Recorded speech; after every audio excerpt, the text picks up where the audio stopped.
Semua Iya. sifat-sifat Tuhan itu ada di kita ada. sebenarnya Iya. kan. Sidik, amanah, tabligh, fatonah itu ada semua dalam dirimu. Tinggal mana yang kita benam karena nggak kita asah atau ditampilkan, mana yang kita terhubung tadi Iya. ke nur ilahinya itu. Iya. Nur ilahi sama nur Muhammad ini sama, Mas? Ya, nur dari Allah yang kemudian memancar kepada semesta ini, itu istilahnya bisa beda-beda, tapi yang penting penjelasannya.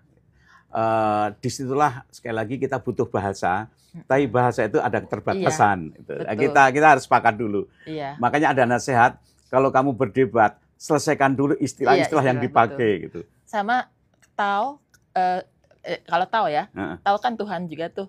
Kalau dia masih bisa dijelaskan, itu artinya bukan tahu. Karena bahasa nggak pernah bisa menjelaskan Tuhan. Dimanapun, kapanpun kita terhubung. Bagi saya, hemat saya, tidak kalah pentingnya sungguhnya sholat daim ini. Sebab kalau sholat itu dibatasi hanya yang 5 kali di masjid, nanti keluar dari masjid sudah hilang sholatnya. Betul, dan apa kabarnya untuk orang yang agamanya tidak mewajibkan sholat jadi yang dia beragama hanya waktu 5 kalinya itu. Iya. Di luar itu sudah terputus dari Tuhan. Itu bagi jadi saya. Kayak setoran ya. Setoran, tapi pas udah kelar lepas. Iya. Dan juga pastinya kan sholat yang terhubung itu tidak terbatas hanya yang notabene Islam. Islam dalam arti Islam nih agama gitu, agama yang resmi di Indonesia kan mestinya. Ya, semua makhluk Tuhan itu ditiupkan roh di dalamnya oleh Tuhan. Dan roh inilah sebagai instrumen, atau kalau di handphone tuh apa, ada chipnya atau aplikasinya atau apa, yang bisa terhubung dengan sumber ilahi. Siapapun itu. Nah, orang yang memutuskan atau menutup diri, meng-off-kan keterhubungan, namanya kafir. Dia memutuskan, menutup. Tuh. Ibarat gini, ikan dalam lautan, itu dia tidak sadar bahwa dia itu sudah dalam lautan, dalam air. Iya. Ikan tuh nggak tahu bahwa dirinya dalam lautan. Karena dia nggak punya kesadaran. Nah, kita ini sungguhnya karena Tuhan itu Al-Muhit yang meliputi, kita ini dalam pelukan Tuhan. Tapi untuk menyadari itu diperlukan hatinya terbuka basirohnya, mata hatinya. Disitulah bagi saya dimanapun kapanpun kita itu sungguhnya nggak bisa keluar dari pelukan Tuhan. Hanya kadang kita menjauh dari Tuhan. Yang menjauh kesadarannya. Karena ada juga sebutan, ada ya di Quran kan, Tuhan itu dekat, sedekat urat nadi. Iya. Gitu. Mestinya kan berarti kita nggak pernah terpisah sebenarnya. Tidak pernah terpisah. Kita misahkan diri dari Tuhan. Orang misahkan diri itu yang mengingkari. Tidak terbatas dari agamanya tadi. Berarti... Oh gini, siapapun kalau dia membuka dirinya, maka ada pintu untuk mengenal menuju Tuhan. Kalau hanya umat Muhammad, emang dulu bukan manusia, dulu bukan ciptaan Tuhan. Iya. Bahkan semua nabi-nabi itu kalau disebut, kita kan dianjurkan alaihissalam, mendoakan kan. Artinya apa? Artinya ada juga umat-umat sebelum Nabi Muhammad yang juga mendapatkan pembelajaran bimbingan berislam pada Tuhan. Mas, aku mau nanya gini, semua makhluk itu bersolawat itu apa maksudnya? Nah ini menarik nih pertanyaannya ya.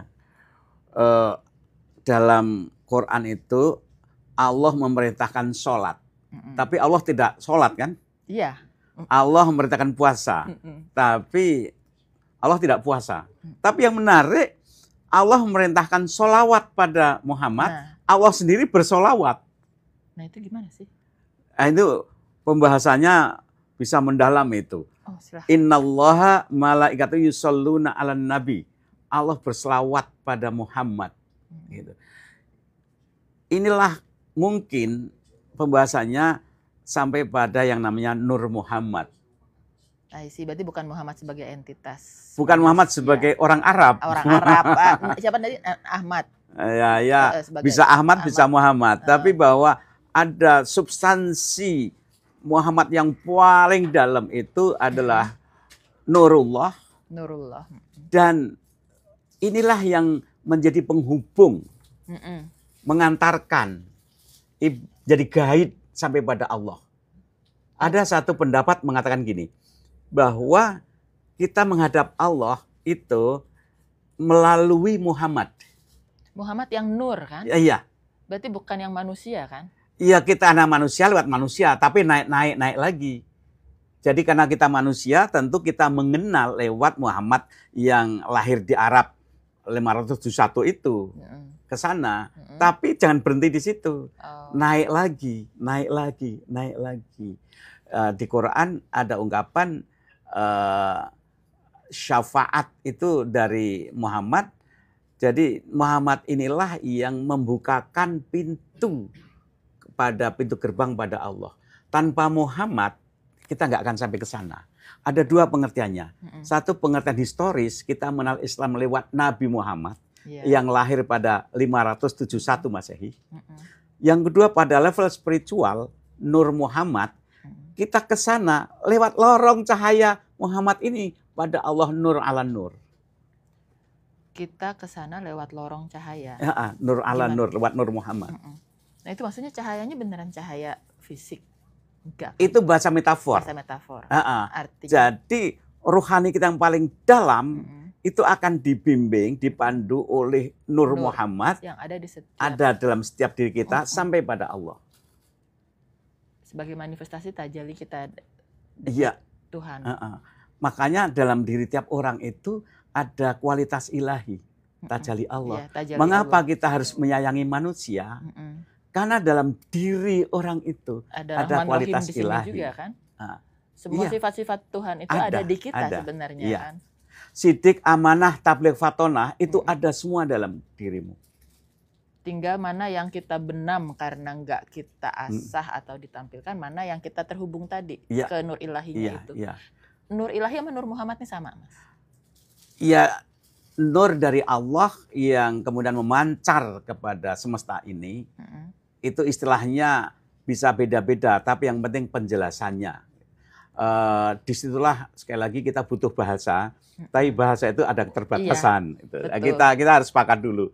Makanya ada nasihat, kalau kamu berdebat, selesaikan dulu istilah-istilah yang dipakai. Gitu. Sama tahu, kalau tahu ya, tahu kan Tuhan juga tuh. Kalau dia masih bisa dijelaskan, itu artinya bukan tahu. Karena bahasa nggak pernah bisa menjelaskan Tuhan. Tapi tanpa bahasa kita kan juga tidak bisa mendekati pada yang dituju. Jadi ada tahap ya, sampai mana masih perlu bahasa untuk menjelaskan. Ada name and the name. Name itu nama, the name yang diberi nama. Yang diberi nama. The holder of the name. Makanya kalau kita nyebut Allah, kita tidak boleh menyembah nama Allah. Yang kita sebut, dia yang punya nama, yaitu Huwa. Huwa apa? Huwa Allah. Jika Quran mengatakan, Qul Huwa, katakan dia. Dia itu siapa? Muhammad, dia itu siapa? Kami udah kenal Allah. Oh tidak, Allah kami, Allahmu beda. Kata Muhammad, Qul Huwa, Huwa itu Allah. Allah yang mana? Allahu Ahad, Allahu Somad, lam yalid, walam yulad, walam yakul lahu kufuwan ahad. Oh jadi beda Allah yang saya kenalkan dan Allah yang biasa kamu sebut. Gitu. Jadi kita nggak boleh nyembah nama. Nggak boleh nyembah nama. Berhenti pada nama, tapi kita butuh nama. Bayangkan kalau hidup nggak ada nama, gimana aku nyebut kamu? Iya. Berarti balik lagi tadi salawat Muhammad itu mungkin benar bersalawat ke Tuhan ya, bukan ke fisik manusia Muhammad itu. Saya memaknai istilah sederhana gini, kalau kamu ingin kembali padaku, itu loh, ada guide-nya, ibarat tur itu. Jadi Muhammad sebagai guide tur. Kita ini kan penziarah, traveler. Traveler, kamu nggak akan tahu tujuannya kembali pulang. Innalillah inrojiun, tapi ada guide-nya. Guide-nya itu saya kirim para nabi-nabi, muaranya pada Muhammad. Kamu ikuti dong dia guide-nya, gitu kira-kira sederhananya. Ini menarik nih Mas, barusan Mas bilang muaranya pada Muhammad gitu ya. Sementara salah satu dari guru saya lupa, ada yang bilang kenapa harus dibatasi, kata siapa, Tuhan ngasih nabi terakhir hanya Muhammad, itu gimana? Muhammad sebagai satu ikon simbolik semua ajaran nabi-nabi sebelumnya itu muaranya secara historis kan pada Muhammad.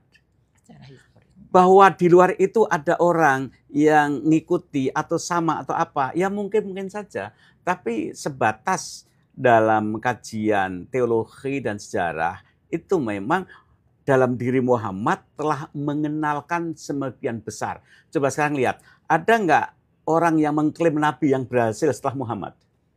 Kita ngomong sosiologis, ada nggak? Oke, mengklaim kalau dirinya nabi atau mendapat pencerahan. Iya. Tapi Rasanya tidak nggak ada yang seberhasil sampai sefenomenal keberadaan Muhammad. Kalau saya ngaku silahkan aja, nggak apa-apa kalau emang kamu punya dan juga alasan. bukan tidak mungkin sebenarnya kan? Iya. Sebenarnya kan, misalkan katakan Muhammad mendapat wahyu, ada orang selain dari Muhammad di berikutnya yang juga mendapat wahyu gitu. Nah, tapi dia biasanya tidak berani ngaku sebagai nabi. Tapi mendapatkan wahyu dalam arti bisikan, ilham. Namanya bukan wahyu tapi ilham. Ilham. Ya kan? Atau karomah atau apa. Karena untuk menempatkan dirinya biar tidak menyaingi Muhammad. Sebab selama ini nggak ada yang berhasil. Iya, iya juga sih. Iya, oke. Nah, ini sebenarnya pengen gali ke sana, tapi kayaknya kita bahas tadi berawal dengan kita bahas setan. Kita bahas kematian yuk, Mas. Iya. soalnya Mas Komar pernah ngasih saya buku juga kan ya di awal dulu, psikologi kematian. Iya. Kematian tuh apa sih? Kematian tuh gimana? Kok psikologinya gimana? Aku memaknai kematian dalam buku saya itu lebih untuk menyadarkan bahwa bicara kematian agar membuat hidup lebih produktif. Oke. Jadi bukan bicara mati menjadi pasif, justru produktif. Contohnya gini, ada pengumuman lomba maraton, hadiahnya besar. Kemudian orang udah pada daftar, udah siap semuanya, pada siap lari. Lalu juri, panitia ngumumkan, saudara 5 menit lagi maraton akan dimulai. Tapi saya umumkan, maraton ini nggak ada garis finishnya. Oh. Apa yang terjadi coba? Yang udah semangat mau lari, tapi nggak ada garis finishnya. Iya, jadi kayak secara psikologis kayak kita punya ada yang dituju gitu ya. Ada batas. Kalau nggak ada garis finish, untuk apa saya lari? Mendingan saya tiduran, mendingan kerja yang lain. Atau sama saja nggak ada garis finishnya. Jadi manusia itu hidup itu dibatasi oleh sekat-sekat waktu. Kapan Anda waktu jadi mahasiswa serius belajar? Ketika ada jadwal mau ujian. Kapan anak itu mahasiswa serius? Karena diancam DO. Jadi karena ada ancaman batas waktu, maka orang serius. Oh, makanya ancaman neraka dan janjian surga itu dampak psikologisnya luar biasa. Berhasil banget ya. Oh iya. Jadi mati itu garis finish. Karena ingat waktu mati, maka kemudian hidup ini bermakna. Saya pernah mengadakan training. Apa respon Anda ketika nyebut mati? Takut mati. Oke. Kalau takut mati, sekarang saya bagi kertas. Siapa tahu saya akan mengajukan usul pada Tuhan, nanti dipertimbangkan. Isi, Anda minta hidup ini umur berapa ratus tahun? Maunya. Gitu. Maunya. Nggak ada yang bisa ngisi, nggak ada yang berani. Sebab kalau ingin 1000 tahun, Anda mau main ngobrol sama siapa? Kalau sakit, siapa yang ngurus? Gitu. Jadi, mati itu udah pasti, tapi diberi rahasia. Kapan? Kan jadi asik hidup itu. Iya. Kalau tahu kan, ya kita tidak ada effort. Jadi gini, hidup itu mengandalkan penalaran yang rasional. Tapi hidup ini perlu mitos. Perlu teka-teki, perlu misteri. Kalau hidup nggak ada misteri, nggak ada rahasia, semua sudah tahu. Nggak asik hidup ini. Jadi mati biarkan menjadi rahasia. Iya. Mati biarkan menjadi rahasia. Jangan ada yang nanya Pace mengenai kapan mati. Kalau ilmuwan saintis ingin semuanya dibongkar rasional. Iya. Iya silahkan, tapi tahu batasnya. Kalau semuanya dibongkar, ya nggak ada lagi keasikan hidup ini. Perlu ada yang mitologi, mitos. Makanya hidup ini seperti mengejar kaki langit, kejar, tapi nggak akan pernah sampai capai langit itu hanya sampai kakinya. Begitu sampai deketi masih di depan lagi. Di depan lagi. Nah, mati itu juga begitu. Karena mati hidup jadi bermakna. Kalau dalam agama gini, agama itu satu mulai dari iman pada Tuhan. Jadi banyak orang beriman pada Tuhan. Tapi kalau Islam tidak cukup. Iman pada Tuhan dan hari akhir, ada life after life. Ada kehidupan setelah mati. Sebab ada orang percaya pada Tuhan, tapi nggak percaya pada life after life. Ya. Kemudian, ya kalau hidup lagi ngapain? Di sana ada proses pengadilan. Imbal konsekuensi dari hidupmu. Itu nanti setelah mati. Iya, iya. Sebab kalau nggak ada konsekuensi, apa maknanya kita berbuat baik? Berbuat jahat baik, tutup buku, selesai semuanya. Ini ada koruptor, ini hakim yang jujur, orang yang baik.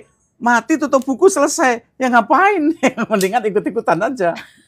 Kalau menurut Mas Komar, abis mati itu apa yang terjadi? Yang life after life itu apa? Pertama ya, roh itu tidak mati.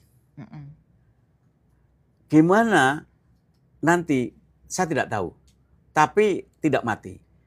Kedua, kalau dalam agama, ada konsekuensi dari apa yang dilakukan. Baik buruk ada konsekuensinya. Sebab secara moral, kalau nggak ada konsekuensi, ini dampaknya pada kehidupan juga absurd. Masa kita berusaha baik buruk, terus nggak ada? Nggak ada. Sementara di dunia ini pengadilan itu nggak ada yang beres. Jadi nunggu pengadilan mati aja ya? Artinya harus ada. Keadaan itu harus diteruskan di mana? Ya nanti. Mekanismenya gimana? Ini banyak tafsiran. Apakah karmik law, hukum alam, atau ada malaikat juru adil, atau Tuhan, atau apa. Ini banyak penafsiran. Tapi ada konsekuensi sebab akibat.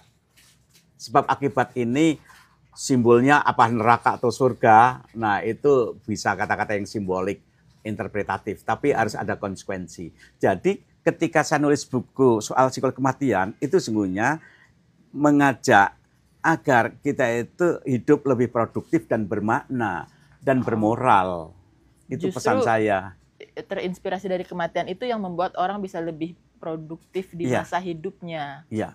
Nah, kalau tadi mengenai konsekuensi atau kalau kita bilang itu dosa gitu ya, atau dosa dan pahala berarti kan ya, atau karma, boleh dibilang karma. Apa hanya yang menunggu mati dan itu nanti, atau seperti yang konsepnya jarum tadi ditusuk ke daging langsung berdarah? Benernya sekarang juga kita dapat konsekuensinya gitu. Ada bertahap-tahap. Surga neraka itu ada yang mulai dirasakan di dunia. La in syakartum la azidannakum wa la in kafartum inna adzabi lasyadid. Kalau kamu bersyukur akan kami tambah nikmatku. Kamu merasakan surgawi kan gitu.